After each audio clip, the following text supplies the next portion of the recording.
News Wrap. I'm Siddharth Gulati and I'm going to bring you all the latest updates that made the headlines on different newspapers and on various digital platforms. So, as always, as it has been a usual drill, let's just begin with some cricket news and specifically something from India's tour of England 2025, where the first test is headed towards an exciting finish at Leeds here. Batting second, India are currently at about 90 odd for two here.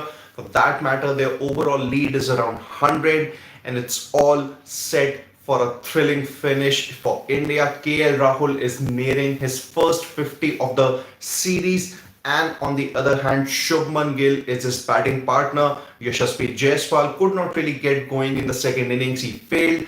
And Sai Sudarshan, who had gotten out for a duck in the first innings, he looked good when he scored his 30 before falling to Ben Stokes. And on the other hand, England in their first innings, they also scored about 460 odd. They were basically led by Ollie Pope's 100 and Harry Brooks' 99. So overall, the match is headed towards a great finish. It's pretty much even Stevens. Let's say, it's on the knife's edge. And let's see how things really go. Pretty much a belter of a track, and India would be targeting anything in excess of 350 or 400 so as to challenge England in their own conditions. And for England, it's going to be about making sure that they lead to another India collapse. So that's the thing that England would be targeting. They actually made sure that India collapsed in the first innings, and now once again they would be targeting the same exact thing in the second innings. And let's see how Ben Stokes goes about his captaincy, how astute he is. Talking about some reactions from India versus England day 3 in Leeds. Well, Ollie Pope, he said that he now understands his game better. While on the other hand, Jasprit Bumrah has broken his silence on India's poor catching. He says that these things usually happen on the field. It's part and parcel of the game, and nobody really drops catches on purpose. So it's just a matter of time before the new slip fielders, they actually come good. So that's the thing, as far as Bumrah's comments on India's poor catching are concerned. And let's see how things really go. On day 4 today, we are going to be live as and when the first session ends or the second session, and obviously when the day finishes. And apart from that, if there are any rain delays, there is some rain predicted towards the second session, towards the third session for that matter. So anytime, whatever happens, whether there is a stoppage in play, your one-stop destination Sports Today, we will be live discussing as and when or what really transpired in the match. Moving on to some news from Australia versus West Indies, here, a tour that's going to begin in a couple of days' time. A test series, a first WTC, a first series for both Australia and West Indies in the new WTC cycle. Well, Travis Head has backed Marnus to come good and basically come out of form here. Well, for Marnus, he hasn't really been in the best of touches in the last 1.5 years or so. He has gotten those scores, but has not really been consistent, and that's why he's been dropped from Australia's squad for the opening test against West Indies here. But Head backs Marnus to come good to grind it away and make his return to Australia's Test 11 as a proper number 3 batter. That's one of the things that Marnus has. And also one more thing I just remembered about England versus India. Well, Chiteshwar Pujara has lauded KL Rahul, calling him India's best test batter technically as far as the current 11 actually goes. He says that KL Rahul is technically very sound, and all he needs to do is just make sure that he converts those starts, and KL Rahul has a golden chance today to do so. He's eyeing the 50. He's just about a few runs away, just about 3-4 runs away from it, and all he needs to do is to make sure just bide his time, because it is a belter of a track, and if he can get to 100, then not only he'll do his chances a world of good, but also put India in a strong position in Leeds. So that's about it as far as the morning news wrap is concerned. Even Dinesh Karthik has called Jasprit Bumrah more keemti or more important than Kohinoor, for that matter.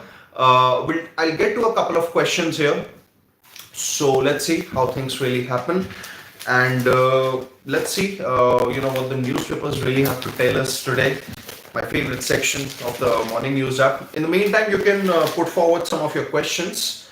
Alcaraz, he has won at Queens for the second time in his career. Bublik saw off Medvedev in Hall. Well, eight runners, they have bettered the 3000 meter meet record in the National Junior Federation Athletics Championships. Something about hockey now. The Indian men's team, they ended their Pro League campaign with a win against Belgium. We did a live on it. You can watch it out for more updates, for more details. But the India women team, they suffered sixth straight loss in the Pro League there.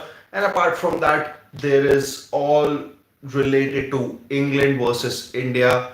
And and Inter and Dortmund, they claim wins at the Club World Cup. Now let's take a couple of comments, before we wrap things up. Is India, Shori Hola, good morning. There's a question that is India getting a lead of 350? Only if they don't suffer a collapse like it happened in the first innings. But and if both Rahul and Gill, they continue to bat well, let's say they survive the first hour or so, I'm sure that India are getting a lead of about 300 and even more for that matter. Freaking Awesome is saying Bumrah needs another 7 wickets to become the highest wicket taker for India in England Test series. Absolutely. Anshu Mishra said Bumrah will break Kapil Dev's record of 434 wickets. I can really have an argument on that. Bumrah is currently 31. He has about 210 test wickets, if I'm not wrong, 46 or 47 matches. Bumrah plays all formats. I understand that he isn't really selected for all those bilaterals as far as T20 and ODIs go. But then you are seeing him as a three format bowler. And if that's the case, I doubt whether Bumrah can break Kapil Dev's record. He can for sure get to 350 test wickets. 110% that's happening, at least that's what at least I feel. But 434 is a distance too far.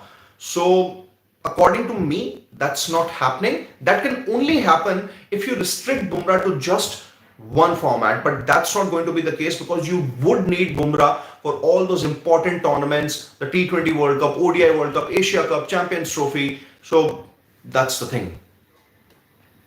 Freaking Awesome, Brevis has been included in test squad for the series against Zimbabwe, and so has been one day Pretorius. Some are making their debut too, absolutely. Matthews retired, Anshu Mishra, Matthews retired with a test average then higher than Pujara and just below Kohli. Matthews was a great bowler, was a great all-rounder for that matter for Sri Lanka. I think one of the best that they have had. And last comment, Syed Nizamuddin, Prasid Krishna, lackluster bowling. Yeah, that's one thing that even we also discussed. But then it's also a belter of a track, so you can probably defend him also from that perspective. But there were no maidens from him and Siraj both. So that's where I think some criticism can follow. So that's about it as far as the morning news wrap is concerned. Stay tuned to Sports Today as we'll bring you all the latest updates and analysis from the sporting world. And they are going to be all the latest updates and the lives that we'll do of England versus India and many more interesting stories coming your way.